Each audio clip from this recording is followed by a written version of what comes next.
Welcome to another video. I am the Starman and I am here in Blackpool, and in this video we're going on a bit of a trip, folks. We're going up to the Lake District because I have got a new Astro lens. Just look at this here. It's actually quite small. It's very heavy. This is a TTArtisan. I don't know if you can see that there. A Chinese brand.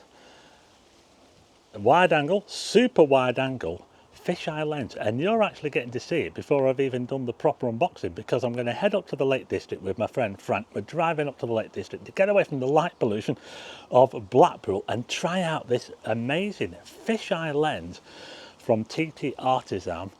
f2.8 aperture, pretty fast as well. I've had one like this a few years ago, a Nikon 10.5mm, and it was an amazing lens. In fact, anything that's in front of the lens, it will capture. It's got a 180 degree field of view on the diagonal. So we're going to be heading up to the Lake District, getting away from the light pollution. The weather's looking pretty good. We're going to have a nice day up there. You don't get too many of them up in the Lake District, but it's a great place to try out this Astro lens. We can get some sweeping shots of the Milky Way with this. We're going to get into Frank's car.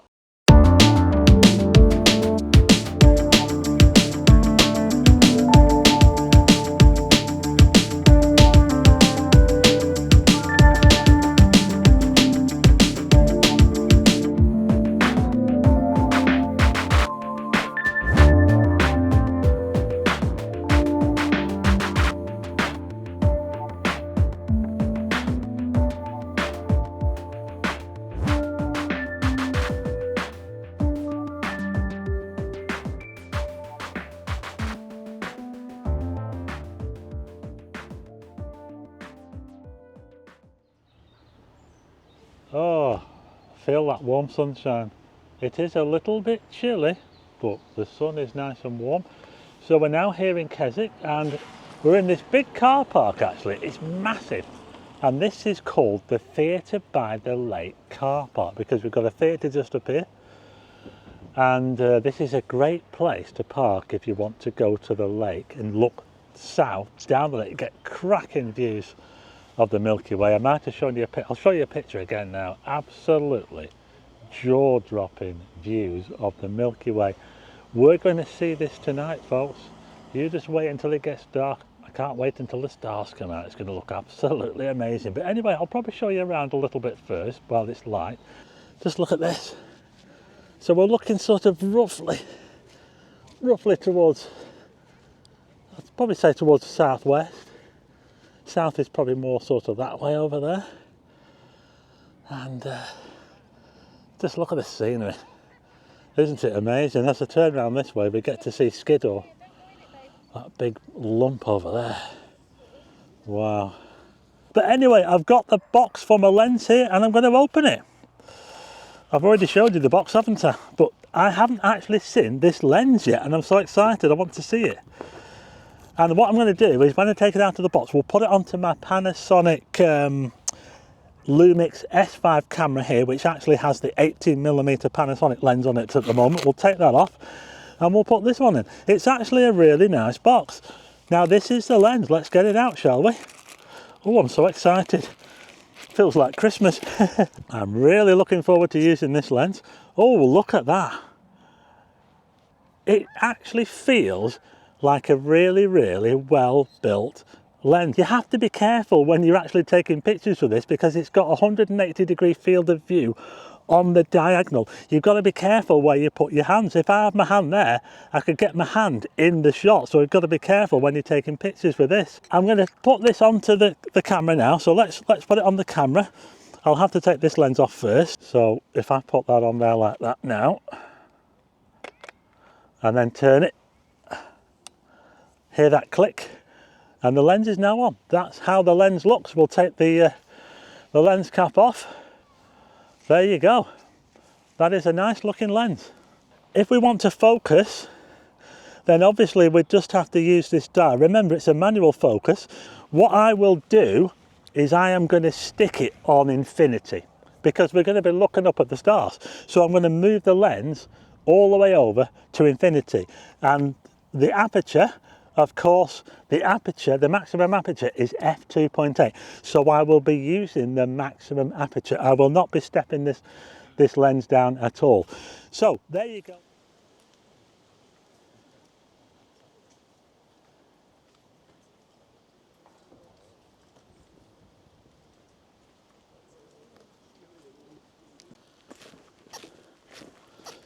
Okay, it's not quite dark yet, but I'm just coming down to the lake side now, as it were. Frank is already in place over there. He's doing a time lapse tonight, so I'm just going to head. I've got a pie for him in here actually, so I'll take his pie over. Oh, look at that! Derwent water.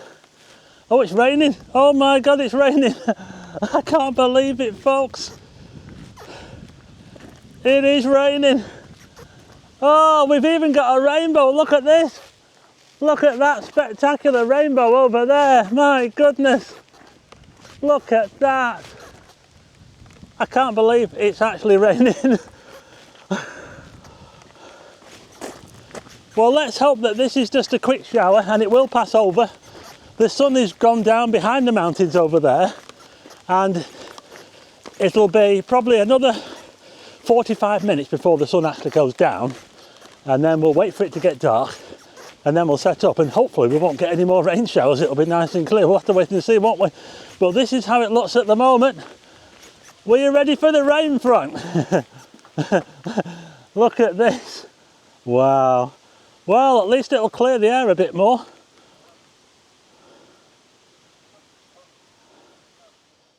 Okay, as you can see, it's getting pretty dark now. It's just over an hour after sunset, and I'm not sure if you can see behind me. Can you see that point in the sky there? Just over my shoulder? That star there is called Arcturus, and that was probably the first star to come out. It's looking really, really nice here. We've had to endure a shower before. Yeah, a rogue shower. So we've got our first star out. In fact, we've got some more stars out. We've got the summer triangle. What an amazing time of the year to be capturing the Milky Way. This is the best time probably in the UK, bar the end of August, because we've got the dark skies back. And tonight we've also got a new moon. So we are going to get to see the summer Milky Way. We're going to get to see the galactic core just about. It's getting quite low now. We don't get the best view of it here in the UK, but we will get to see it somewhere down there, somewhere down, I was going to say lake, I'm not sure, should I call it a lake? Somewhere down Derwent water, we will get to see the heart of the Milky Way, the Sagittarius region, and we'll be putting the lens through its paces. So I'm just going to wait for it to get a little bit darker, and then we'll start taking some pictures with the lens, and we'll see how it does. I'll take a few pictures, different compositions and different shutter speeds. We'll see how it performs, and I'll also put it up against my other lens.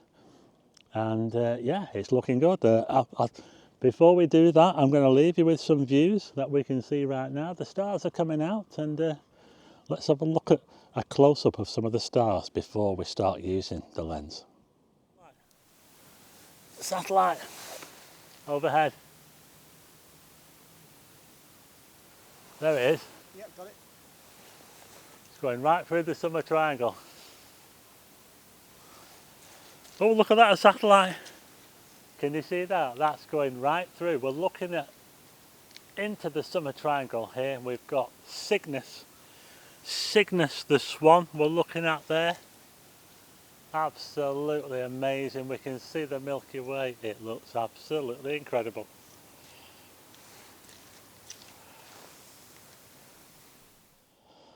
Okay, so I'm just going to put a picture on the screen now. Just look at this. Oh my goodness, we can see the Milky Way on there as well. That is the constellation of Sagittarius. It's tipped over so we can see the handle quite clearly above the valley down there. We can't quite see the spout. I think the spout is kind of hidden a little bit by the fells on the right hand side, but we can see the steam, as it were. They call it the steam coming out of the spout, and that's the Milky Way, that collection of stars, billions and billions of stars that form the galaxy into a disk, and that is the galactic plane there. I got that from Pete Lawrence on The Sky at Night. He said that look for the teapot and then look for the spout, and the steam is the Milky Way. That's how you describe what the Milky Way looks like when it comes out of the spout. So there you go, we've got stars, folks, and that was taken with my other camera. And now, well, we're going to set up the Artisan lens, the fisheye lens, and we're going to take a few pictures of that, and we'll see how it looks with that, shall we? Okay, as you can see, I've got my camera here, and I've still got the lens hood on. I want to try and leave the lens hood on as much as I can because I'm a little bit concerned about dew. But I'm going to take it off in a minute and we'll take a test shot, shall we? I've got the lens locked to infinity, so the focus, in fact, it's not infinity at the moment. If I turn that so that goes around to infinity, so that we've got the infinity mark in the middle there. Not sure if you can see that. And I'll also make sure that it's at f2.8. I'm not sure if I think I changed the aperture. So we'll make sure that that's at f2.8 because that's the widest it'll go. So I've got that locked in now.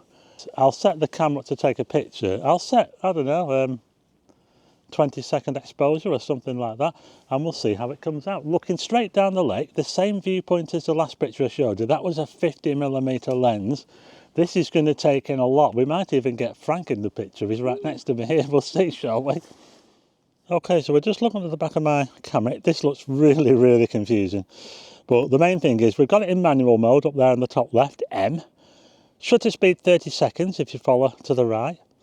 And then down there we've got aperture. So it's not showing the aperture, funny enough. It's not showing the aperture value. But we know it's at f2.8. So if I put the shutter speed up to 20 seconds, or should we try 15? Let's try 15, shall we? And we want an ISO of, let's pick an ISO, shall we? Shall we go with 1600?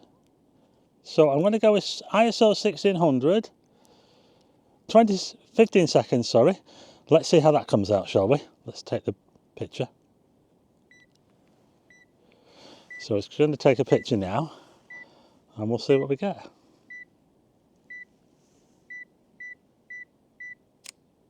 Now then, oh, you can actually see Frank's camera there. Look at that. That's the first picture I've took with the lens. I'm going to put it on the screen now so we can have a look. Now then, what do you think to that? That's the first picture I've taken, and as you can see, it's captured a very, very wide field. It's got Frank, as you see a little bit of movement there on the left, that's Frank moving there. He's got his camera, and you know what? That looks absolutely amazing. There's a red light down there. That's my torch that's caused the red light. Shining on the water there. We're right by the water level here. And you can see, if we zoom in, you can actually see the teapot there. You can see most of the stars, the handle, you can see the lid.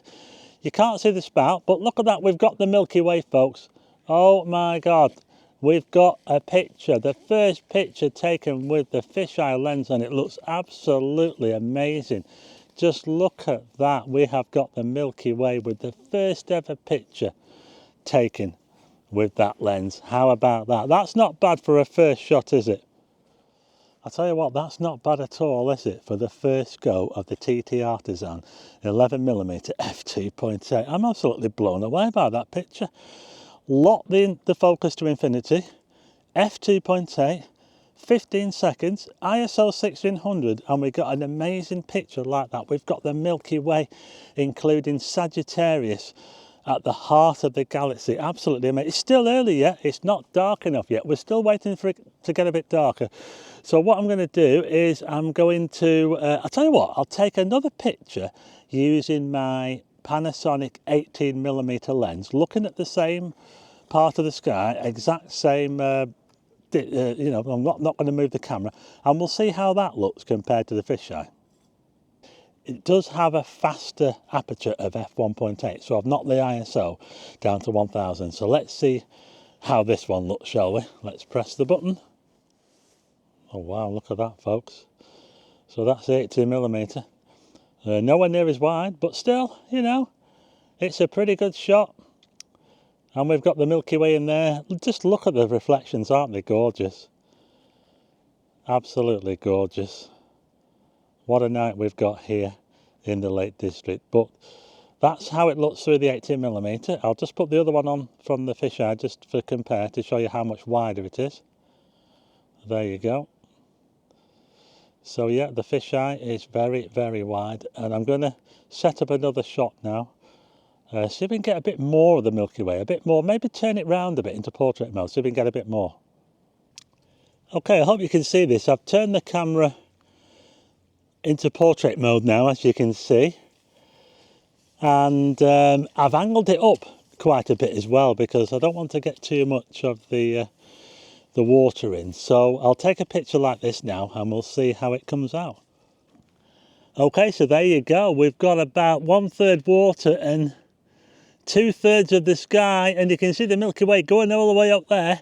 It does look a little bit dark, that one, actually, and we've also captured some of the trees that are just above us here. We haven't got a whole lot of room to move around at the moment, but it's not bad. It's kind of like what I'm trying to get. I'm trying to get the Milky Way, as much as a Milky Way as I can. All I need to do is see if I can get a better exposure of that. So I'll try another one and see if I can get a better exposure of that, and maybe a bit better composition as well. Okay, so I've just taken another picture, and that's a bit better composition, that one. Although we do have a little bit of cloud creeping into the top of the frame. That cloud is is overhead. Absolutely amazing how this lens has managed to capture that cloud, and the tree as well, which is pretty much over my head. And yeah, you can see the Milky Way there. It looks absolutely jaw-dropping, honestly. It is absolutely amazing. But just look how much sky this lens can capture. Let's have a look into the corners of this. I've actually given this a bit more exposure, so I've given this 20 seconds as opposed to, I think the last one was on 15 seconds. So this one I've given a bit longer. We'll just have a little look at the edges of the frame and see how the stars look. I think they look pretty good, actually. What do you think? Let me know. I actually think that's out of focus, you know. Okay, I've just found out that the focusing is nowhere near the infinity mark. So when I locked the focusing to the infinity mark, it was not set to infinity. So those first pictures I took were soft, and you can tell because the stars look bloated. I'm going to show you an example now. This is a zoom in of one of the first pictures I took, so you can see the stars look quite bloated there. Now, after I'd tried turning the ring back a little bit, back away from the infinity mark, I managed to get the stars down to this. Now if you check this one now, and you can see the stars a lot smaller, it's more like a point now. So yeah, one thing I've noticed there is that the infinity mark, you cannot trust the infinity mark. Do not look at it. It could be different on different lenses, but this particular one, the infinity focus is not set exactly right, so you cannot lock it on infinity. You have to pull it back a little bit. So that's a little bit of a downer. But anyway, I've got a bonus for you. We've actually got the International Space Station coming in, and I think it's just appearing now. I'm just going to set my camera up to take a picture. The International Space Station is going to go across from the west. Look at that. That is the International Space Station making its way across the sky, the night sky, through the constellations. And if we follow it, it will disappear into the shadow of the Earth. So we're just tracking it now. Here it goes. It's probably going to disappear anytime soon. Oh, yeah. Look at that. Bye-bye. Wow, it's going, folks, it's going. There it goes, into the Earth's shadow. Bye-bye, International Space Station. Wow, how amazing was that? Well, that was a bit of a bonus, wasn't it? Getting to see the International Space Station.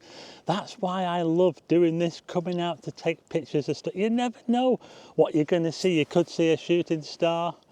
I've seen hundreds of shooting stars because I spend so much time out here doing stargazing and astrophotography. So we've just sussed out that the lens doesn't focus at infinity. So because it doesn't focus at infinity, I need to make a marker on the lens to mark where the best infinity focus is. So that's what I'll do.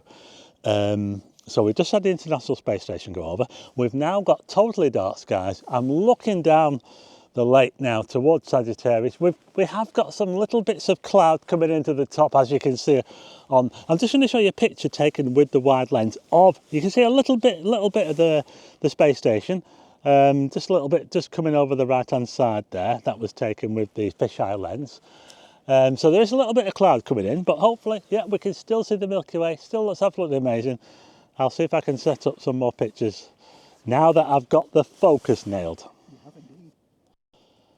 Okay, I've just recomposed a bit. I put it back into landscape mode and I've pointed the camera roughly towards the west, and I've taken another picture.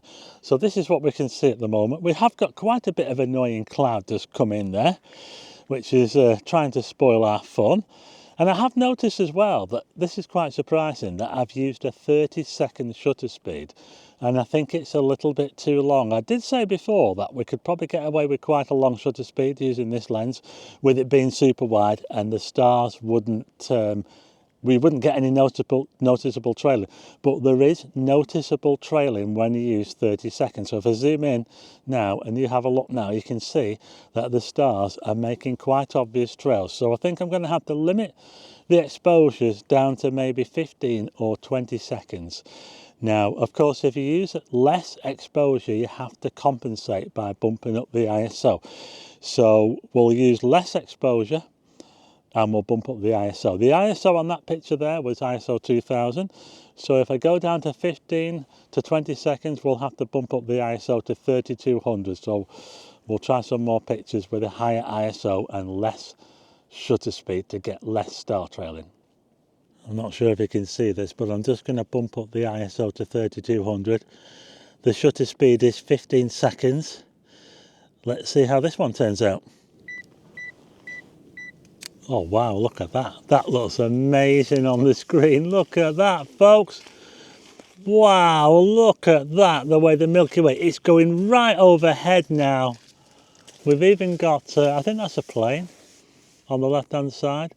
Oh, doesn't that look amazing? The Milky Way is now, the galactic plane is now going right over our head. And the amount that this lens can capture is just insane. We've got all that water at the bottom there, and you could even probably get a reflection in there if I pull that out a little bit. And pretty much right over my head. It's unbelievable. Wow.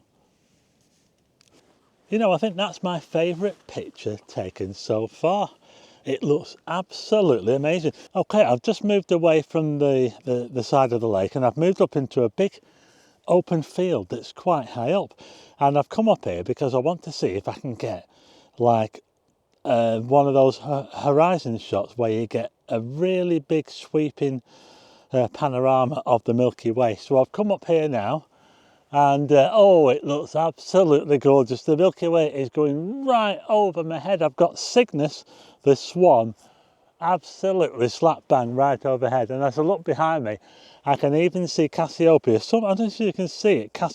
That's the W constellation, and I can see all the way down to the other. I can even see the Pleiades, you know, the Pleiades, the star cluster, the open cluster Pleiades. So I've set the camera up now, put it into portrait mode. Let's have a look. Yeah, this is the camera here, and as you can see I've got it on portrait mode again. So, and I've pulled it back and it's angled up quite high. Can you see how high that's aiming up? So, okay, so we're going to try this now. 15 seconds, shutter speed, ISO 3200, f2.8. Let's see how this goes, shall we? Oh my goodness, just look at that, folks. Look at that. I'll put that on the screen for you there now. Oh my goodness. That looks absolutely epic. We can see the Milky Way. I've deliberately made that space in between the trees so we can see it going down there. And look at the way it goes right up there. We can even see the Great Rift. That's like the dust cloud within the galactic plane. Just look at that. Oh my goodness, that looks absolutely amazing. Okay, so I've just noticed that there's a little bit of fogging just appearing on the lens, so there is a little bit of dew going on. The first time out with the TTArtisan 11mm f2.8 fisheye lens, and I think it's really, really good. The only thing about it is just to remember, as I've found, that the infinity focus point is not where the infinity mark is on the lens. It's closer to where the 1 meter mark is, and I only got there by just slightly adjusting it. It's a little bit difficult to focus manually with the Panasonic. I find I can't zoom in on the screen to get those pin sharp stars. So I think I know where it is now, and I'll make a mark on the lens for next time so I know exactly where the infinity mark is. But there you go, absolutely amazing. I'm not too sure if there's a discount on it on this lens. I'll put the price on the screen now. It's not bad actually, that's not a bad price at all. And I'll put a link in the description to get one for yourself. The one I've got is obviously for the Panasonic. They're going to make them for Sony, they're going to make them for Canon, and they're obviously going to make them for Nikon as well. So there you go. That was the fisheye lens by TTArtisan. Yeah, I think it's amazing to have one back. Like I say, I used to have a Nikon 10.5mm fisheye lens, and that's going back a few years now, and I loved using that. But now I've got another one, and I'm looking forward to getting out there and getting some more amazing shots of the Milky Way with this fisheye lens. I hope you liked the video. Don't forget to keep looking up.